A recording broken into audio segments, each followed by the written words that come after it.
¿Ya? Así la dinámica de la clase. Vamos a tener un entretiempo, un break, a la mitad de la clase, más o menos a las 5:40. Y luego vamos con la segunda fase de la clase. Entonces vamos a hablar del cáncer de próstata, ¿ya? Vamos a hablar de la definición, epidemiología, la fisiopatología, los factores de riesgo, la evaluación diagnóstica, cómo vamos a evaluar a este paciente, así como el estadiaje y el tratamiento. Entonces empezamos. Por definición,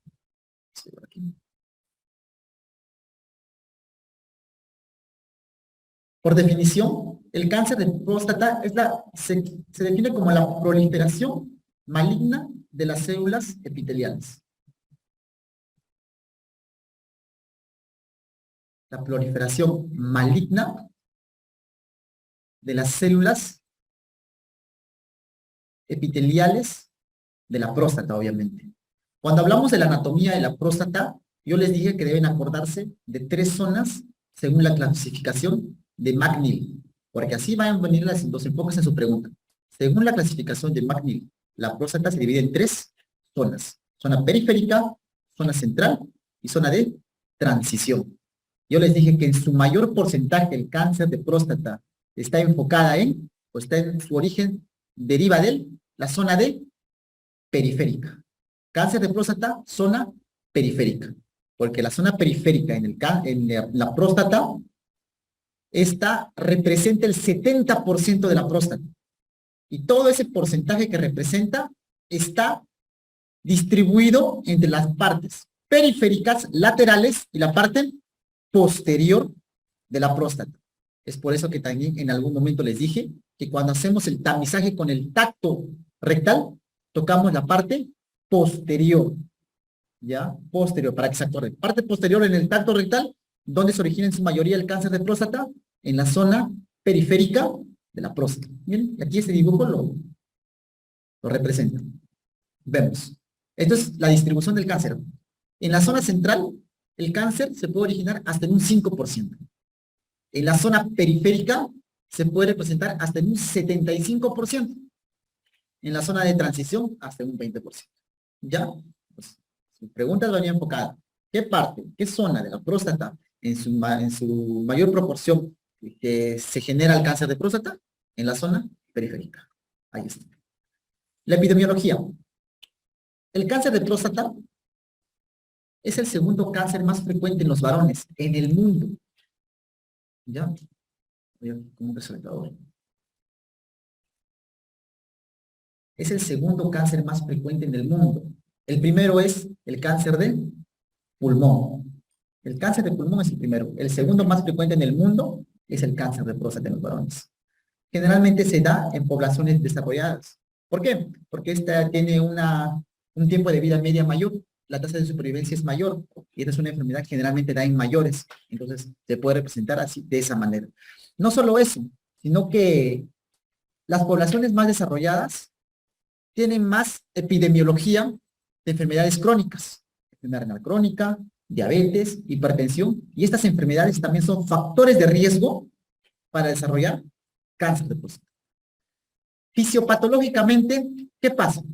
Ustedes solo deben acordarse que el cáncer de próstata se origina por una mutación genética. Es una mutación genética, ¿ya?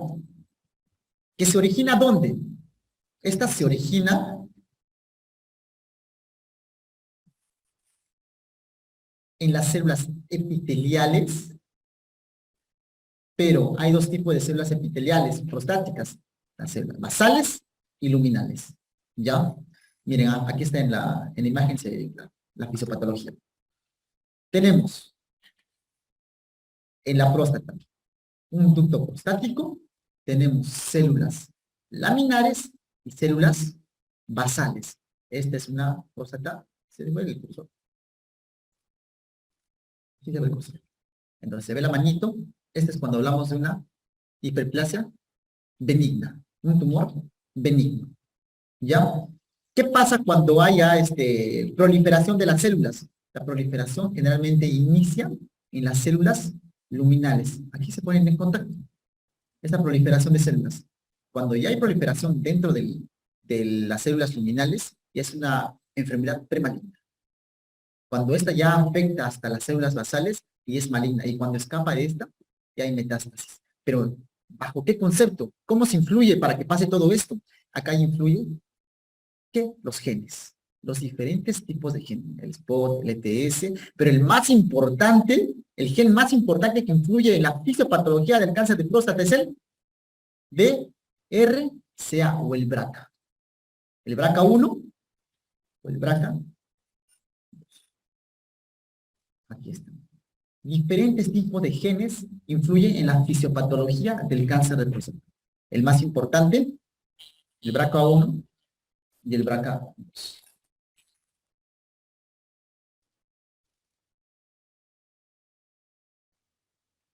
¿Listo?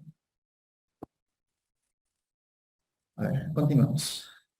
Entonces, también vamos a hablar de los factores de riesgo, que es aquello que me predispone a tener cáncer de próstata. Los antecedentes familiares de primer grado. Es muy importante. Si mi padre, mis hermanos, mis abuelos han tenido cáncer de próstata, hay un cierto grado de probabilidad de que yo también podría tener cáncer de próstata. Los factores genéticos. Yo les dije, ¿cuál es el gen que influye más? El BRCA, o el BRCA1, el BRCA2. Entre estos dos, ¿quién más? El BRCA2. Ese es el que predispone más. ¿Qué más? Otro factor de riesgo, el síndrome metabólico. Ya les dije, y todo lo que atañe el síndrome metabólico.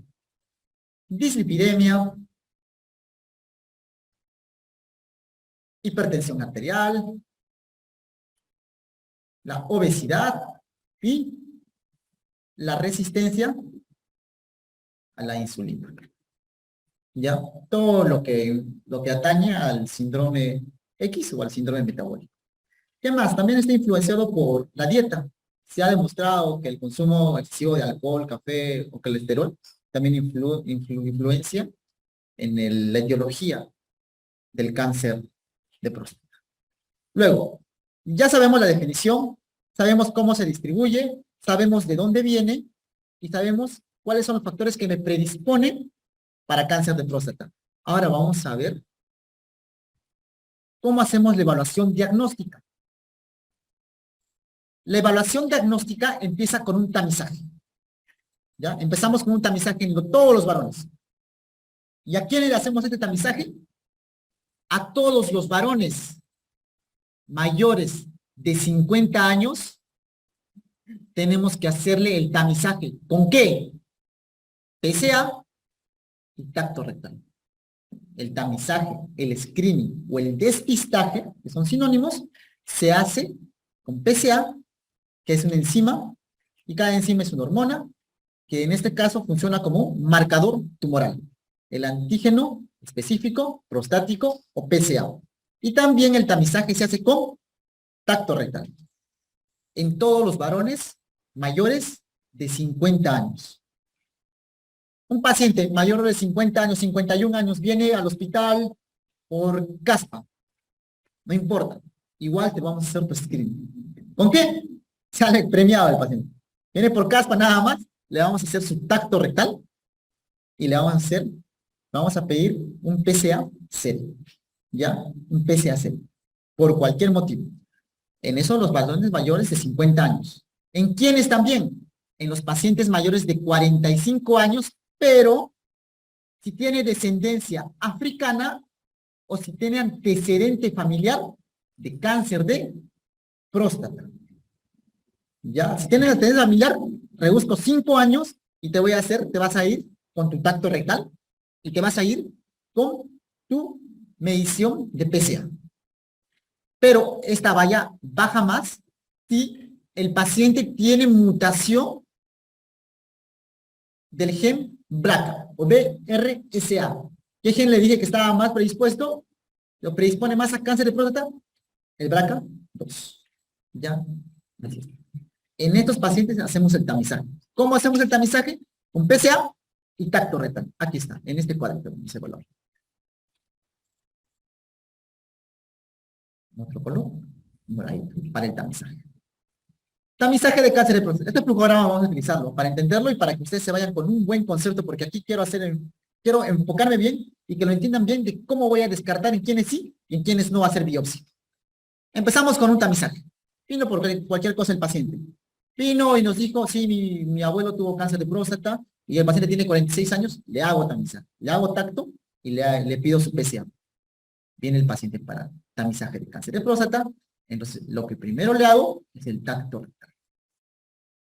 El tacto rectal, si es anormal, este paciente me va a ir para biopsia prostática. Porque la biopsia prostática es el examen concluyente, definitivo, el gol estándar para diagnosticar cáncer de próstata. Es el gol estándar. Todo el screening apunta a que al final debo terminar en quién es pedir o no biopsia prostática. Entonces, nosotros primeramente al paciente le hacemos tacto rectal y vemos si es anormal. Ya les dije las características de cómo es un tacto rectal anormal. ¿Se acuerdan? Consistencia. En una próstata normal es blanda. En una próstata que tenga hiperplasia benigna de próstata o una tumoración benigna, fibroelástica. Y en una que tenga cáncer de próstata o tenga sospecha de cáncer de próstata, dura o pétrea. Ya, entonces, consistencia, pétrea. Los bordes. En una próstata normal, bordes regulares. En un HBP o benigno, regulares. En un cáncer, irregulares. La movilidad. Se mueve, próstata normal.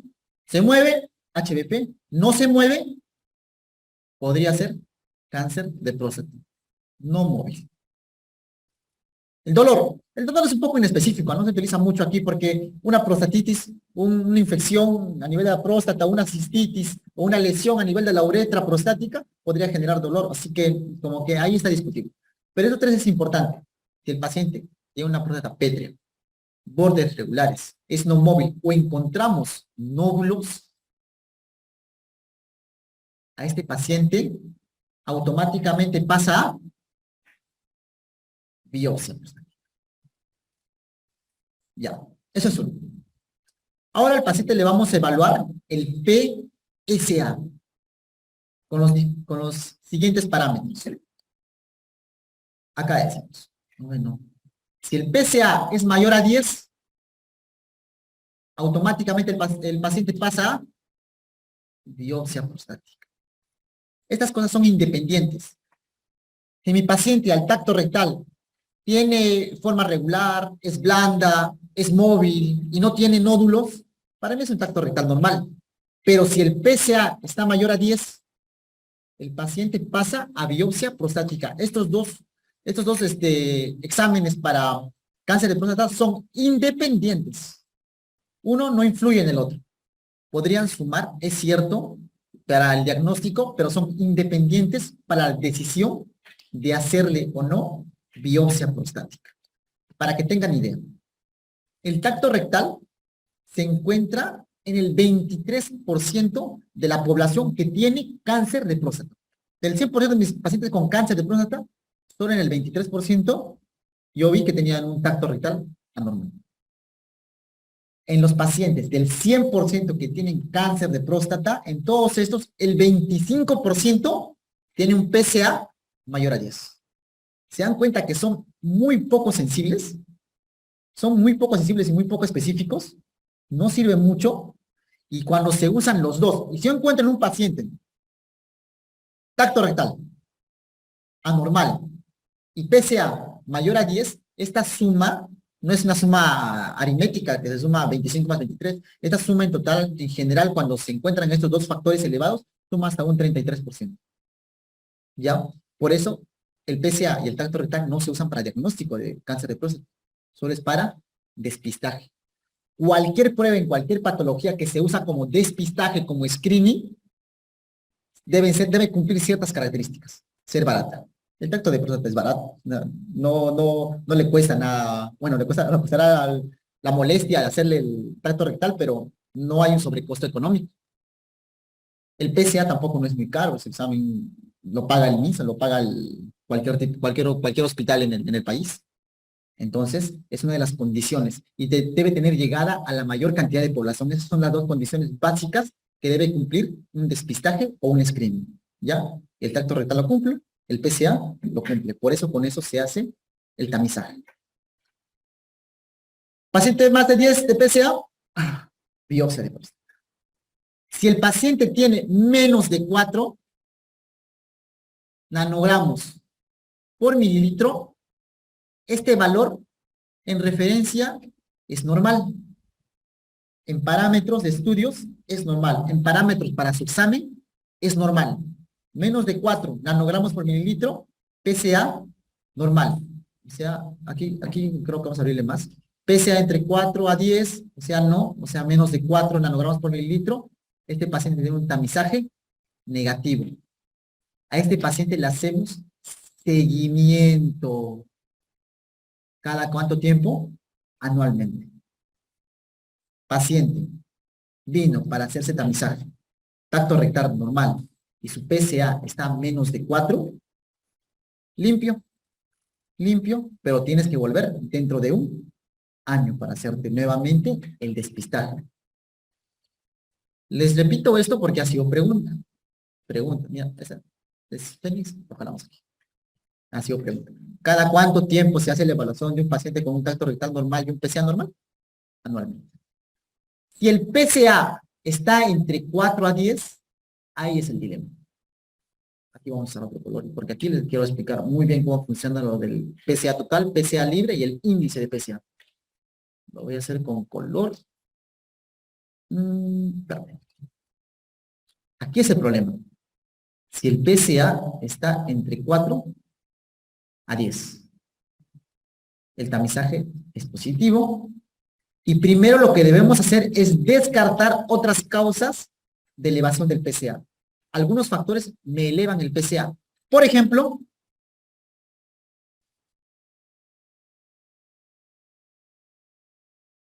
ya, antes del doctor me dice hiperplasia.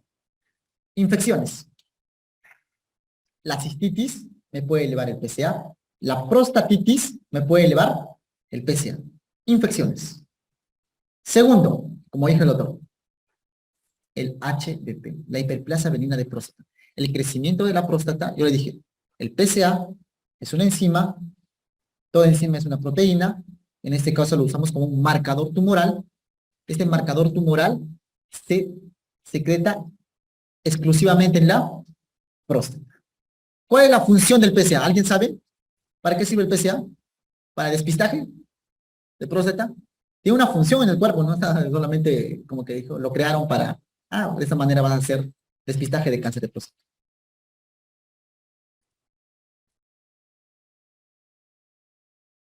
Perfecto, doctora. Permite la licuefacción, lo hice, pero en palabras más sencillas, hidroliza. El semen lo vuelve más líquido. Hidroliza los enlaces de covalentes que tienen estas uniones y vuelven al semen mucho más líquido. Esa es la función del PSA. ¿Ya? Se secreta exclusivamente en la próstata y en algunos factores puede aumentar. En infecciones, prostatitis, cistitis, en HBP, como aumenta el tamaño de la próstata, aumenta los receptores adrenérgicos, aumenta el PSA. ¿Qué más? Los traumas, procedimientos. En procedimientos, por ejemplo, un paciente que tenga sonda Foley. Tiene sonda Foley, lo manipula cada rato, su PSA podría estar elevado. En pacientes que hacemos cistoscopía, ingresamos con una cámara por la uretra para ingresar, para ver la próstata por dentro, para ver la vejiga, o para ver los uretres, con cualquier procedimiento endoscópico para litotripsias. Entonces, eso puede influenciar en el movimiento de la próstata, puede generar aumentos del PSA. ¿Qué más? También se ha visto que la enfermedad renal crónica puede estar aumentada. ¿Listo? Esos son factores, ¿ya? Después de descartar otras causas de la posible elevación del PSA, esperamos entre 2 a 4 semanas y le volvemos a pedir otro PSA. Entonces aquí nos hacemos la pregunta, ¿el PSA es mayor o igual a 4 nanogramos? Si la respuesta es no, no es mayor, entonces nuevamente el paciente pasa a repetirse anualmente, le hacemos seguimiento anual para screening de cáncer de próstata. Pero si el paciente, su PSA es mayor a 4, si es mayor a 4, aquí medimos el índice de PSA. ¿Ya? El índice de PSA es el PSA libre sobre el PSA total. Aquí abajito vamos a hacer. ¿Qué significa esto? En un paciente normal, vamos a tener lo siguiente. Este paciente tiene un valor, lo dibujamos así. Este es su PSA total. Y este PSA total, una parte de todo su PSA total es PSA libre. Y la otra parte es el que no está libre. Pero esta parte es el que está unido a proteínas. El PSA total tiene dos partes. Un PSA libre y la otra parte no libre es la que está unida a proteínas. Yo les he dicho que el índice de PSA es igual al PSA libre sobre el PSA total. ¿Qué pasa en un paciente con cáncer de próstata? Pasa lo siguiente. Su PSA total es el mismo. Aquí lo que aumenta es el PSA unido a proteínas. ¿Por qué? Porque un proceso neoformativo, en este caso neoplasias, produce una mayor secreción de diferentes tipos de proteínas. En el caso específico del cáncer de próstata, la antiquimiotripsina aumenta y es la que está unida, esta proteína es la que está unida al PSA. Entonces, si aumenta las proteínas, aumenta el segmento de PSA unido a proteínas. Y el PSA libre disminuye. Entonces, ¿qué va a pasar en un paciente con cáncer de próstata? ¿Cómo va a ser el índice? El PSA, el numerador, va libre, va a reducirse el PSA libre. Y el PSA total va a estar igual, pues no ha cambiado el PSA total. Lo que ha aumentado, lo que ha disminuido es el PSA libre. Entonces, este índice, por ejemplo, si este índice va a ser mayor o menor, si el numerador disminuye, el índice total va a ser menor. ¿Y cuál es el parámetro que se utiliza para decir que es un índice de PSA que nos puede influenciar a decir que es cáncer de próstata? El índice menor de 10%. Si este porcentaje me sale menos de 10%, esta relación entre PSA libre y PSA total, a este paciente le hacemos biopsia. Si el índice de PSA me sale mayor a 10%, seguimos el tamizaje anualmente. ¿Ya? Para que lo entiendan. Listo. Mi paciente o tuvo un tacto rectal anormal, o tuvo un PSA mayor a 10, o tuvo un índice de PSA menor a 10%. De todas maneras, el paciente fue a biopsia prostática. Entonces, vamos al diagnóstico definitivo.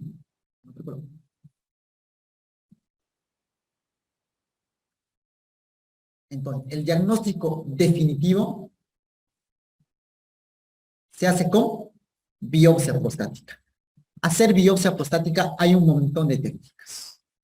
Hoy en la mañana vinieron estudiantes al hospital y estábamos haciendo una biopsia prostática. Yo traté de enseñarles cómo es la biopsia de próstata que hacemos en el hospital y les mencioné que independientemente del tipo de procedimiento que se use para hacer biopsia de próstata, sí o sí lo que se hace es tomar muestras de la próstata. Por ejemplo, existe la biopsia dedo dirigido. Vamos con el dedo, la aguja, en la aguja prostática, la aguja chiva, entra, tomamos muestra. Dedo dirigido.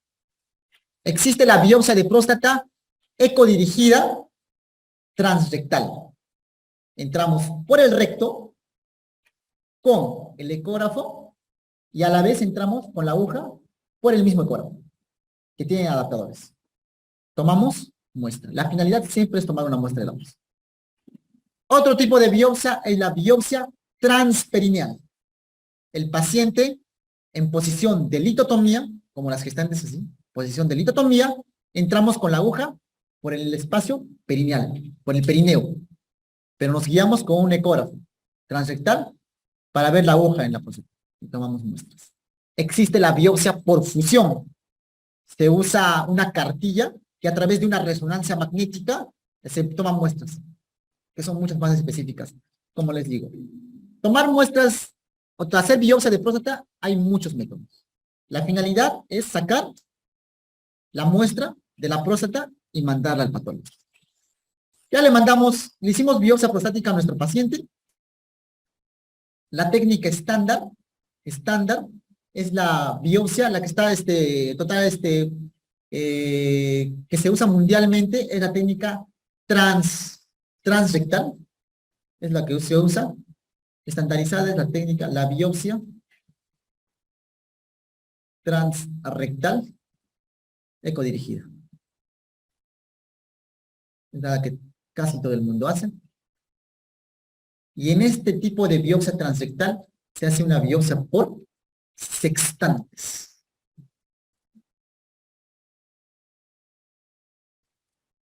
Se hace por sextantes. A la próstata se la divide en 6 partes. Un lóbulo derecho, por ejemplo, este va a ser el derecho y este va a ser el izquierdo. Se divide en partes. Base, medio, ápex. Base, medio, ápex. Base del lado derecho, medio del lado derecho, ápex del lado derecho. Base del lado izquierdo, medio del lado izquierdo y ápex del lado izquierdo. Y como es por sextantes, se toman 12 cilindros. Ese es el estándar. 12 cilindros. 2 muestras de cada sextante. De esta manera. Ahora, aquí me va a alcanzar espacio, pero vamos a ver. Yo le hice biopsia a mi paciente y el patólogo me puede informar 2 cosas. Me dice, doctor, yo no encuentro cáncer de próstata, yo no encuentro adenocarcinoma de células prostáticas. No es cáncer entonces, no es cáncer.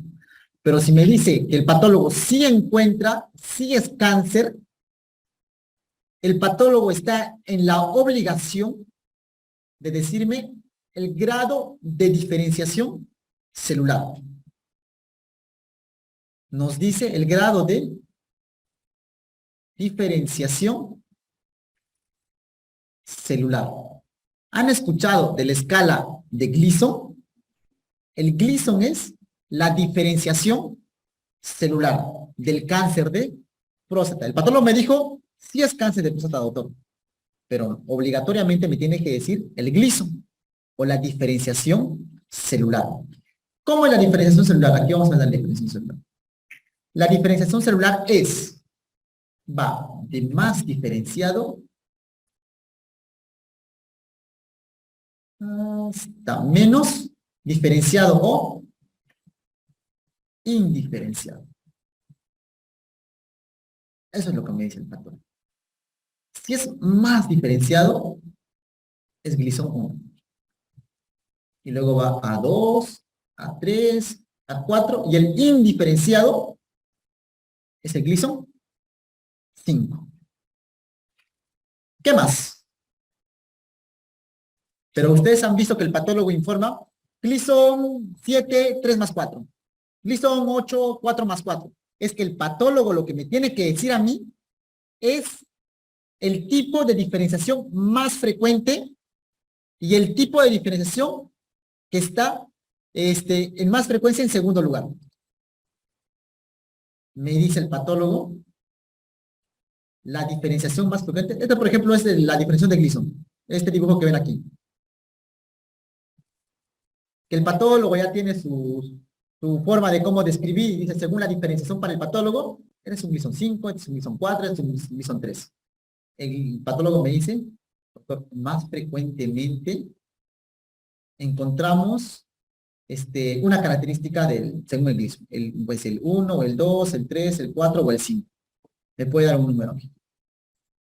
Pero doctor, también encuentro en segundo lugar la diferenciación más frecuente. El segundo de diferenciación celular. Me da el más frecuente y el segundo más frecuente. ¿Qué quiere decir? Por ejemplo, el más frecuente, doctor, la diferenciación celular era 4. El segundo más frecuente era 3. Entonces el patólogo me va a decir, doctor, es Gleason 7, la suma. 4 más 3, 7.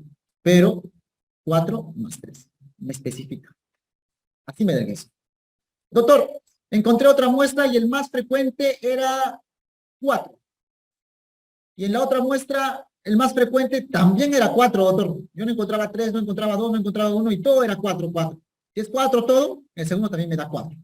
Doctor, yo encontré un Gleason 8, 4. Doctor, encontré el más frecuente era 3. Y el segundo más frecuente en toda la muestra que me mandó era 4. Entonces el Gleason es 7, 3 más 4. Es distinto decir 4 más 3, Gleason 7, 4 más 3, que Gleason 7, 3 más 4. ¿Se dan cuenta? Por esa explicación les digo que el Gleason es la diferenciación celular y el patólogo nos informa de distinta manera según lo que encuentre en la patología. ¿Ya? ¿Hasta ahí se entiende? Vamos entonces, continuamos. Luego de que el patólogo me dijo, doctor, si es cáncer, tiene cierto grado de diferenciación celular porque hemos encontrado este Gleason, lo que nos corresponde a nosotros con el paciente ya en consultorio es hacerle el estadiaje. ¿Cómo le hacemos el estadiaje? Con exámenes complementarios. Aquí tenemos que hablar, acá sí lo voy a decir, del TNM. También le voy a dar un dato aquí importante. Doctor, dígame.